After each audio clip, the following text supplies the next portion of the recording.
Voda ने शायद one piece की सबसे बड़ी हिंट दे दी है, और वो किसी डायलॉग में नहीं, ना ही किसी फ्लैशबैक में, ना ही किसी डेथ सीन में, बल्कि छुपा है सिर्फ वेपन के नाम में। Chapter 1189 king of the world. इस चैप्टर में ईमू 19 किंग्स के लेजेंडरी वेपन समन करता है। पहली नज़र में बस ये कूल नेम्स लगते हैं, लेकिन जब तुम इनके ओरिजिन देखोगे तो तुम्हारा पर्सपेक्टिव ही चेंज हो जाएगा। First weapon Fragarach. ये वही शॉट है जिससे ईमू ने लूफी को ट्री पे पिन कर दिया, लेकिन फ्रैग्राज कोई रैंडम नेम नहीं है। आयरिश माइथोलॉजी में फ्रैग्राज एक लेजेंडरी शॉट थी जो सी गॉड मैनेन मैकलीर की मानी जाती है। इसका निकनेम था the answer.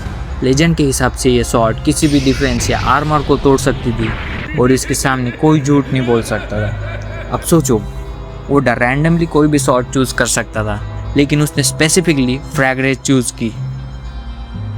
Second weapon spear of लुगिनियस।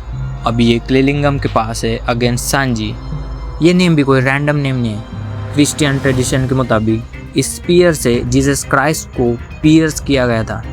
History के सबसे फेमस वेपन में से एक।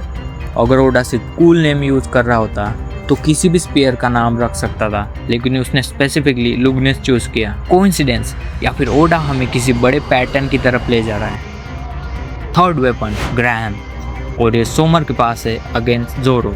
नॉर्स माइथोलॉजी में ग्रैम वही लेजेंडरी शॉट थी जिससे हीरो सिगर्ड ने ड्रैगन फैपनेर को मारा था। अब तक 3 वेपन्स, तीनों लेजेंडरी नेम्स, 3 अलग अलग हिस्ट्री से। शायद अब भी तुम इसे कोइंसिडेंस मान लो, लेकिन फिर आता है जिंगटेन्स एक्स।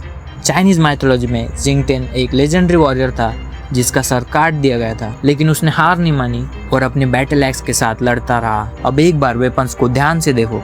फ्रैग्राज आयरिश माइथोलॉजी से, लुगिनियस क्रिश्चियन लेजेंड से, ग्रैम नॉर्स माइथोलॉजी से, और जिंगटेन्स एक्स चाइनीज माइथोलॉजी से। Irish, Christian, Norse, Chinese. Oda सिर्फ माइथोलॉजी यूज नहीं कर रहा, वो दुनिया भर की लेजेंडरी माइथोलॉजीज को एक ही पैटर्न में जोड़ रहा है। एक बार कोइंसिडेंस हो सकता है, 2 बार भी, लेकिन 4 बार। अब सवाल ये नहीं है कि ओडा माइथोलॉजी यूज कर रहा है, असली सवाल ये है वो इन सब को एक ही पैटर्न में क्यों जोड़ रहा है। 800 साल पहले 20 किंग्स ने एम्प्टी थ्रोन के सामने अपने वेपन्स रखे थे, और सबसे इंटरेस्टिंग बात, अब तक जितने वेपन्स रिवील हुए वो सब किसी ना किसी लेजेंडरी किंग्स, गॉड या मिथिकल हीरो से कनेक्टेड है। तो क्या ये वही ओरिजिनल वेपन्स है जिनकी असली हिस्ट्री व्हाइट सेंचुरी के साथ दुनिया से छिपा दी गई, या फिर ओडा फाइनली 20 किंग्स का सबसे बड़ा सीक्रेट रिवील करने वाला है। वन मोर थिंग, अभी तक सिर्फ 4 ही वेपन रिवील हुए।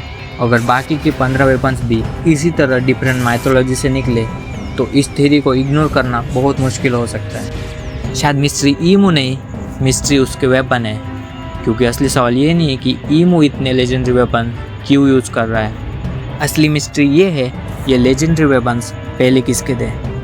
क्या ये वही 20 वेपन्स है जो कभी एम्प्टी थ्रोन के सामने रखे थे?